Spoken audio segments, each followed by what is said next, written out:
Alrighty, welcome back. We have a bit of work to do.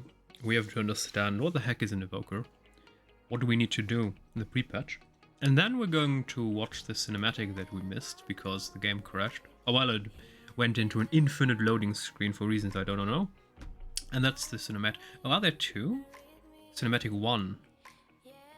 Oh, there's a second Oh, okay. So there are more than one. I see. Never mind. So we're going to watch two cinematics together before we're going to dive into this pre-patch Evoker stuff. And I have two guides. One from where we had and from Icy Veins. Usually I only use Icy Vein guides, but I don't know if they're still good, so we're going to, well, read two. Okay, preheat, yes, very nice, thank you very much. How to play Devastation Evoker, yeah, we're probably going to play Devastation, pretty sure we're going to. In the simplest terms, Devastation Evoker primarily deals damage by applying Fire Breath to deal damage over time. Spending Essence on Essence Burst on Disintegrate, and casting Living Flame as a filler. Dragon Rage is the primary cooldown. Erupt with Draconic Fury and exhale piles 3 enemies with training. Okay. 14 seconds, Essence Burst's chance to occur is increased by 100%. Okay. Eternity Surge is short, cool, and deals heavy damage. Focuses your enemies' energies to release a salvo of pure magic, dealing 340% spell power damage to an enemy. Damages additional enemies within 12 yards of the target when empowered. That's interesting. Empowering, yeah. There are two main builds for Devastation Evoker: Feed the Flames and Ever Burning Flame. The Devastation Evoker playstyle is watered down in pre-patch. We are missing vital talent points and generally cannot run Feed the Flames or Ever Burning Flame without giving up talents that are far better. That's bad. So this is obviously a guide that's meant to be played once the patch releases and we can level up to level 70 or 65. I'm not sure if they are going to raise the level by 5 or 10. We Feed the Flame. Consuming Essence Burst reduces the remaining cooldown of Fire Breath by 2 seconds. Ah, okay, so each and every time we consume Essence Burst, we can do Fire Breath again. Or Ever Burning Flame. Red spells extend the duration of your Fire Breath damage over time by 1 second. Oh, that is very interesting. So it's a bit like a Warlock, where you try to infinitely expand the duration of your dots. Okay. How strong is Devastation Evoker in Dragonflight pre-patch? Devastation will likely be weak in pre-patch. We are missing Vital Decay and don't have legendaries with good effects to fill the gaps in our talent trees like every other class in the game. On top of this, we will also have much less loot because the class is only available for 2 weeks. Your aim in pre-patch should be to get familiar with the basics of the class. Strength. Strong AoE and priority damage on new targets. yeah, due to Master Giant Killer. I already saw that one. And abilities like, yes. Amazing and unique utility spells. Examples include Rescue. Oh, that's new. Swoop to an ally and fly them to the target location. Oh! I already know that you can misuse this. I mean, if for example, if you're a healer and the damage dealer is annoying you, you can just fly him into the lava and he's going to die. Okay. Oppressing Roar. Let out a bone-shaking roar at enemies in a cone in front of you, increasing the duration of crowd controls that affect them by 50% the next 10 seconds. Whoa. That's... Whoa, oh. So, in the future, you need, or game raid groups, when they want to use certain crowd control effects, you need to get an Evoker first into melee range, and then give the Oppressing Roar, and then do the CC, so it will last 50% longer. Oh. Okay. Interesting. Cauterizing Flame. Cauterize an ally's wound, removing all bleed, poison, curse, and disease effects. Heals for 3 upon... Whoa! Upon removing any effect. Wait, does that mean if, for example, someone has bleed, poison, curse, and disease, he's going to get healed for 4 times 350% spell power? And that is also available for Devastation. I mean, this is an extraordinary ability for healer, but if this is available for Devastation, that would be great. And that would give it a great utility bonus for dungeon groups. Time Spiral. Bend time, allowing you and your allies to cast their major movement ability once in the next 10 seconds, even if it is on cooldown. Well, that's also extraordinarily powerful. Sunder an enemy's protective magic, dealing 500% spellforce damage to absorb shields. Okay. And conjure an updraft to lift you and your 4 nearest allies within 20 yards in the air, reducing damage taken from area of effect attacks by 20% and increasing movement speed by 30%. Whoa. Well, that's huge for raids. And my goodness, so much utility. I mean, obviously Blizzard wants you to play this class, even though I'm still not quite sure if I like it, simply because where the heck is my tank spec? I want to play tank, not damage dealer or healer. It's just, ugh. Maybe I'm going to have to play Demon Hunter again. No, we'll see. Fantastic mobility with hover. Yeah, we've seen that one already. Verdant Embrace. Oh, we have another ability to get to an ally. Fly to an ally and heal them. Whoa, that's also great for getting out of a situation. In instant cast. This is this is beyond great. So if we're in a dungeon group, for example, in a mythic fight and something under us appears and we don't have, or we want to finish our cast, we just press the button, instantly fly to someone, and we're good. We get out of the AoE. I mean, that's great. Rescue, yeah, we've heard that already. Glide, yes. A decent 2-target cleave with Eternity Span. Eternity Surge and Shattering Star hit twice as many targets. Okay. And Scintillation. Oh, no. Scintillation.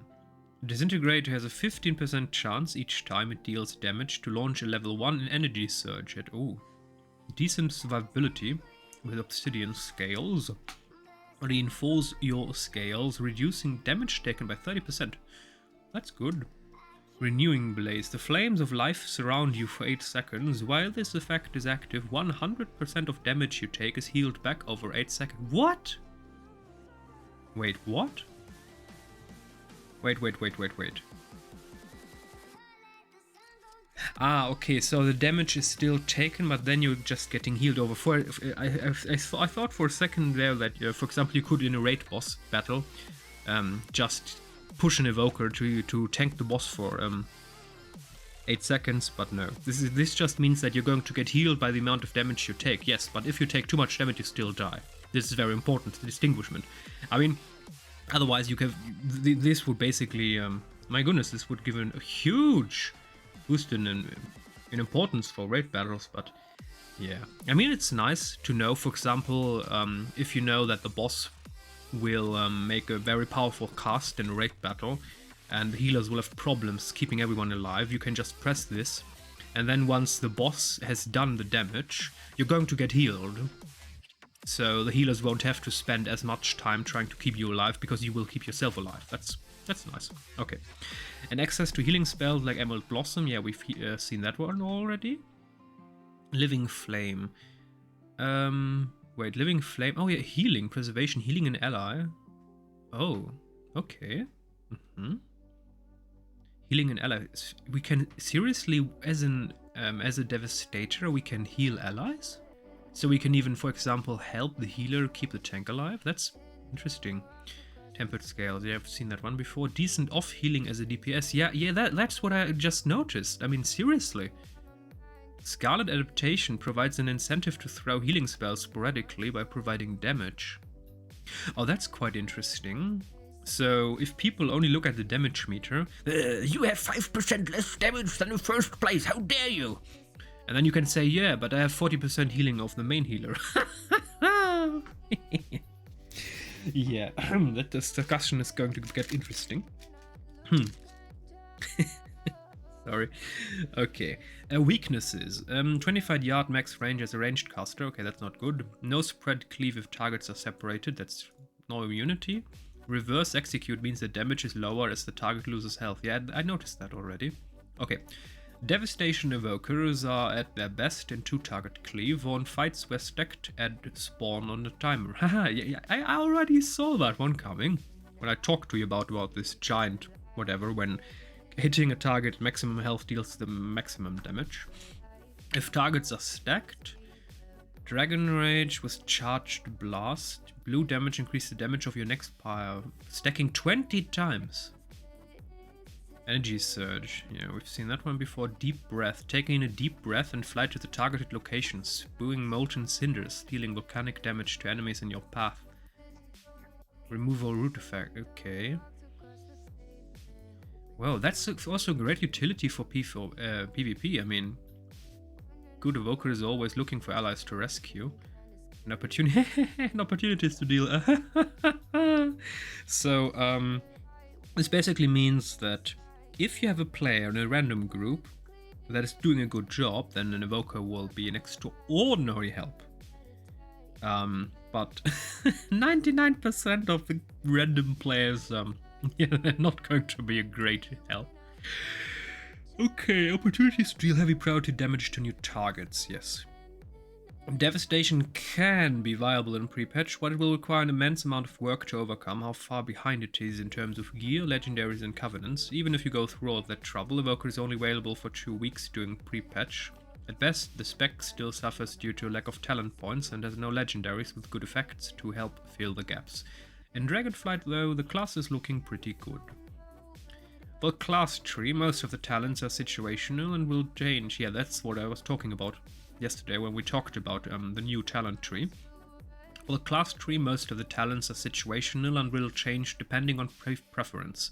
On the devastation side, you mostly play talents that help disintegrate in single target and cleave, and pyre in AoE. Volatility should always be taken if there are 3 or more targets to hit. Pyre has a 15% chance to flare up and explode again on a nearby target. Many great talents like Leaping Flames are hard to get in pre-patch, but are worthwhile. Fire Breath causes your next living flame to strike 1 additional target per empower level. Per empower level, okay. Unravel is a great damage option in pre-patch because many bosses have a protoform barrier. What is that? Protoform barrier empowers the caster, inflicting cosmic damage to all players. Upon removal, this barrier manifests as 1 attackable enemy. Interesting. Casting a shared absorb shield with all other enemies for 15 seconds. A second unit manifests that also can be healed to reduce the shared shield. Upon expiration, the barrier explodes, inflicting 22,000 cosmic damage and an additional 2,200 2,200 cosmic damage to all players, okay. If broken, this effect backfires, inflicting all damage done to each enemy during the barrier as cosmic damage. Whoa. An additional grants all players increased damage done, healing done, total health, and... Ooh, that's interesting. Unravel. Thunder is an enemy's protective spell. Haha. So you want... an Evoker in pre-patch. I need to sneeze. 1 second.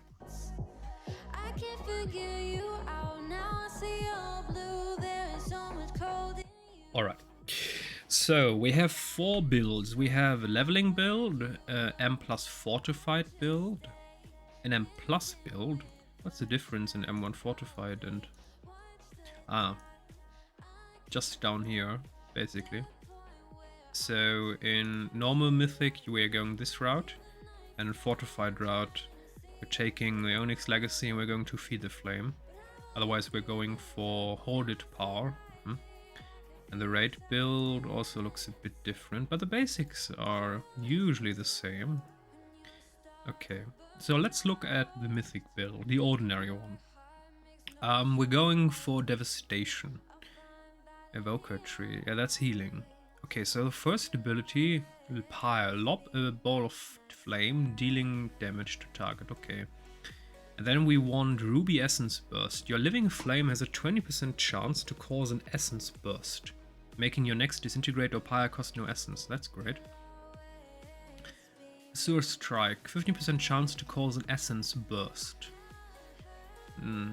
Okay, so both. Fire essence reduced. Quell cooldown reduced. That's energy surge. Yeah, that we definitely want that. Volatility. Pyre has a 30% chance to flare up and explode again on a nearby target. Do we also have that on the fortified? Yes. Okay, so... Oh, we do not have that on the raid build. Okay, but then again, in a raid build you want maximum single target damage. Depending on the boss fight, obviously, but still. So, this wouldn't be that useful. Okay, Dragon Rage. Erupt with Draconic Fury and exhale pyres at 3 enemies within 25 yards for 14 seconds. Essence Burst's chance to occur is increased by 100%.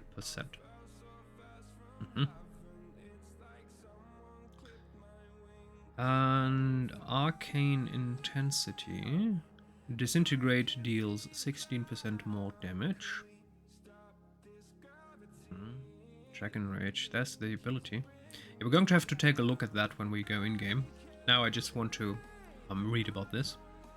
Animosity. Casting an Empower spell extends the duration, blah. Essence Burst stacks 2 times. Fire Breath deals 40% more damage. During Deep Breath and Dragon Rage, you gain the maximum benefit of Mastery Giant Killer regardless of target's health. Whoa. Okay.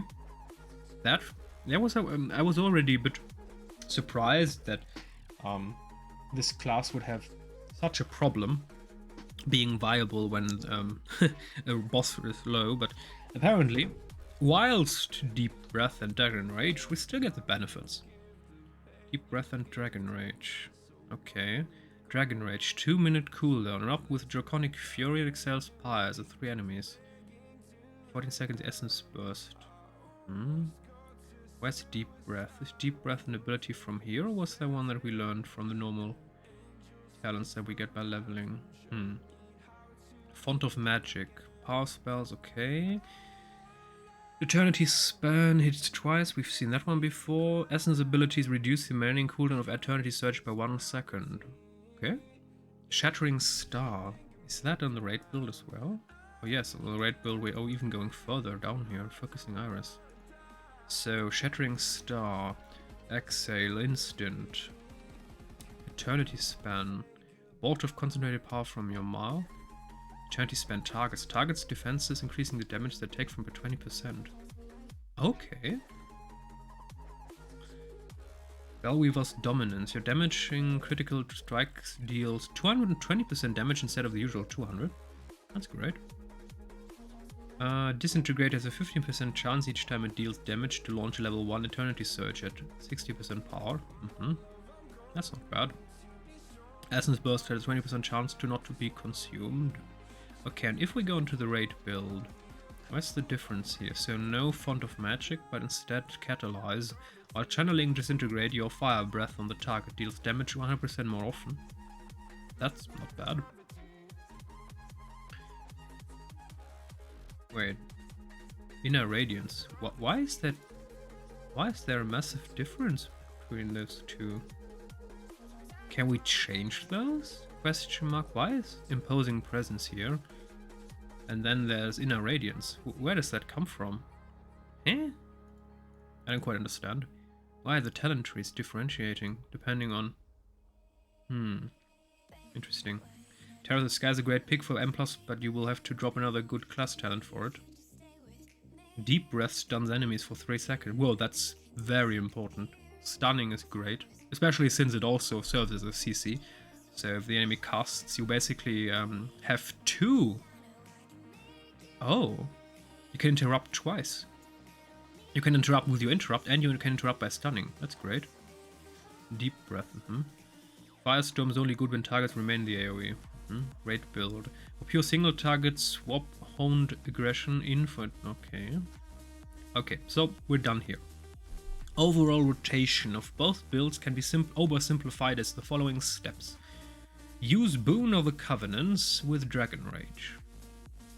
Calls upon the Covenants of the Shadowlands to aid you, restoring health, increasing your versatility by 10%. The Covenants have granted you a portion of their power, increasing your damage and healing by 4%. Dragon Rage, okay. Maintain Fire Breath damage over time on the enemy. Use Fire Breath on cooldown. I guess we're supposed to do level 1 question mark, since that will do the most damage over time. I guess. It doesn't say here. That's a bit surprising. Shouldn't the guide mention if there are...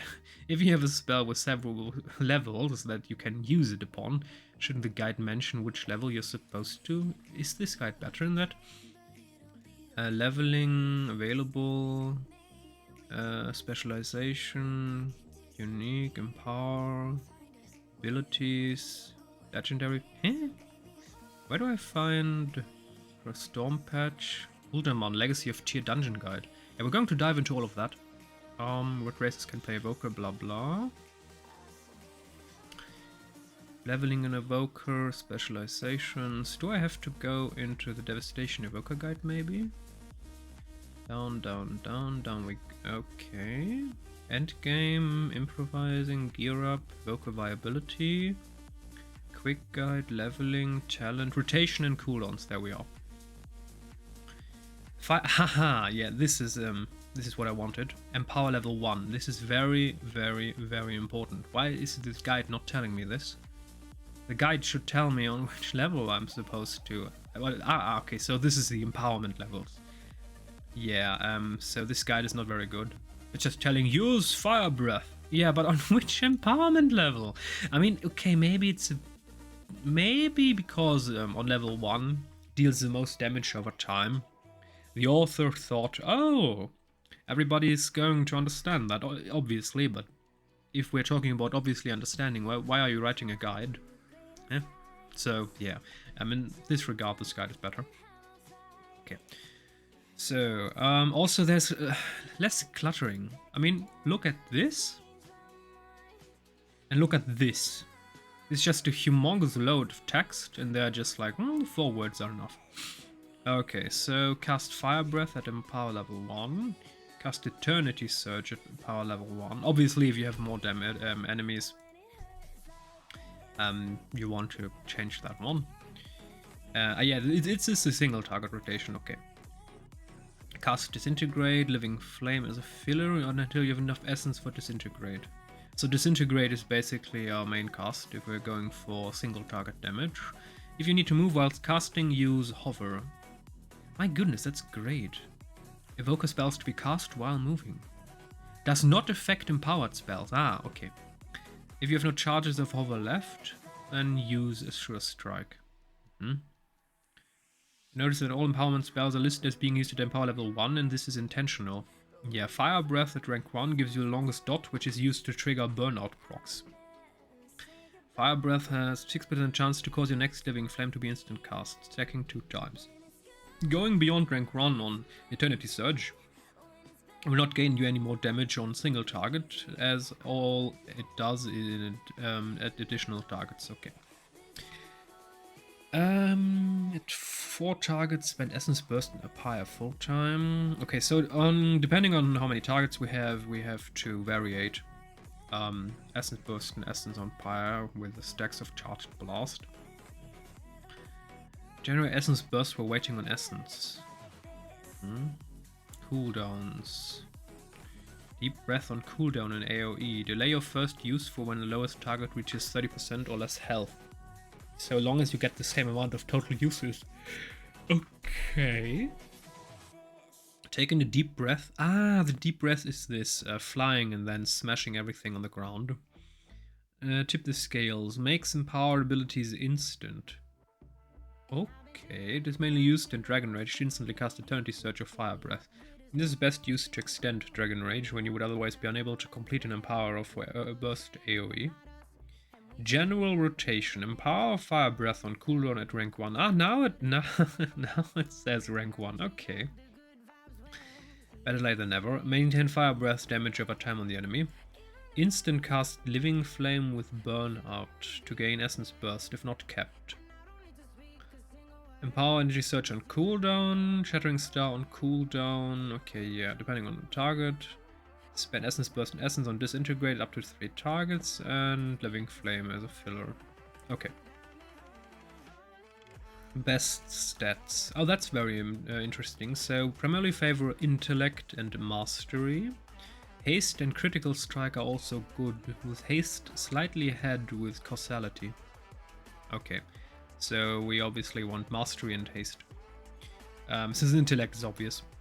A good starting point for new 60 devastation evoker will be 40% mastery, 40 haste, 20 crit, versatility as little as possible. Okay. Best legendaries, only one class legendary, Unity. You also have to access to generic legendary, but legendaries in general will only be effective for 2 weeks. Yeah, that doesn't really matter. Echoes, okay, I don't care about that.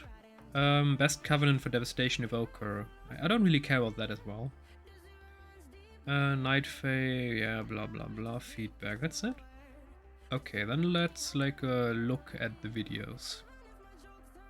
So this is the first one. We're going to stop this one. Rasgaras the Storm Eater Cinematic 1.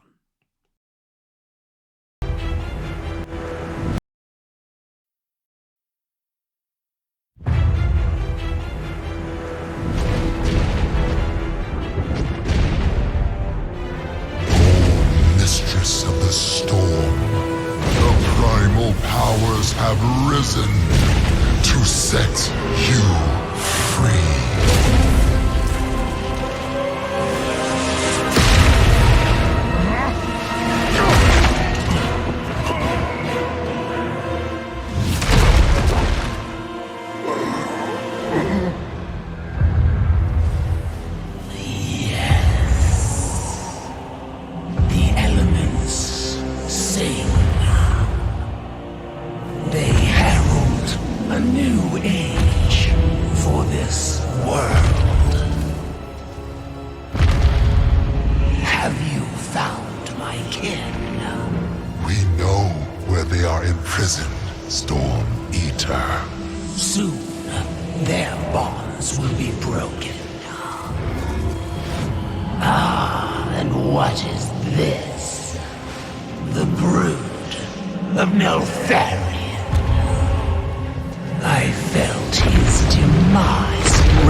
I have trouble taking this one serious because of these tiny little arms like a T-Rex.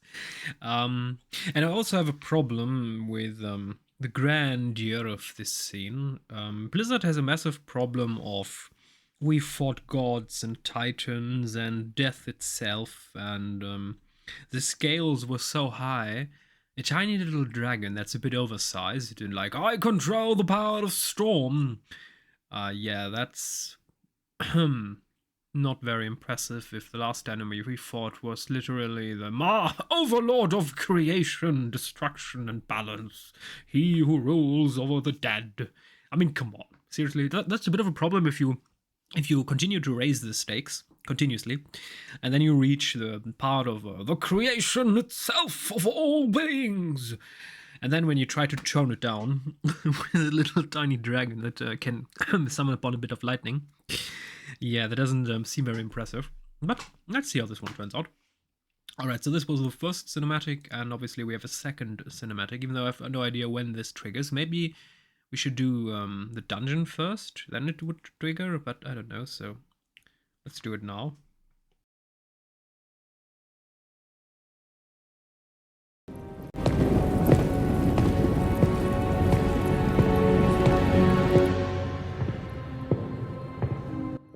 Who's that supposed to be? Is that supposed to be Maligus? No. No.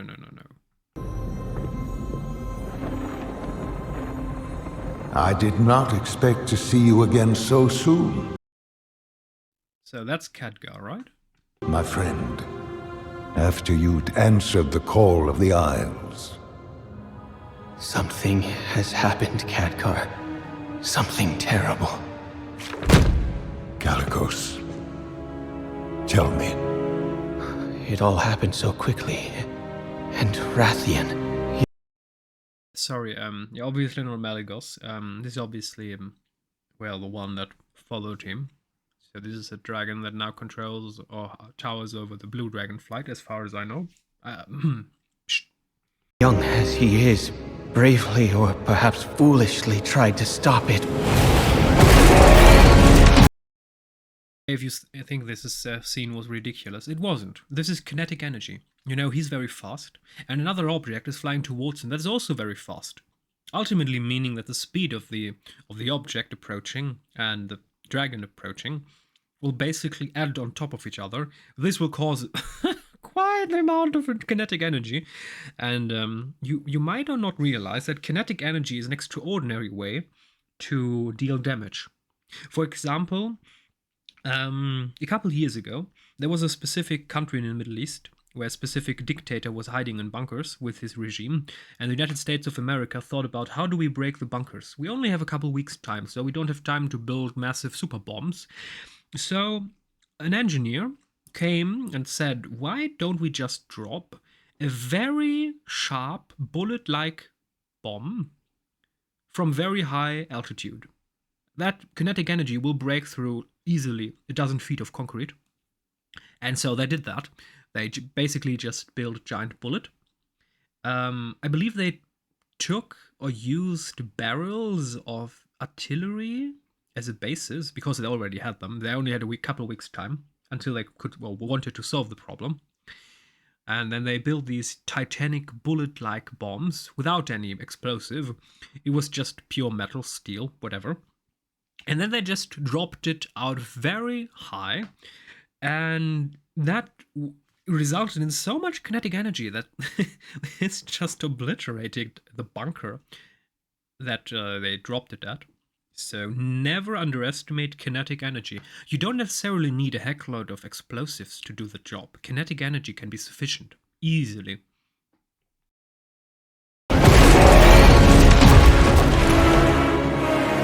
But he was too late. The Tempest had already been unleashed.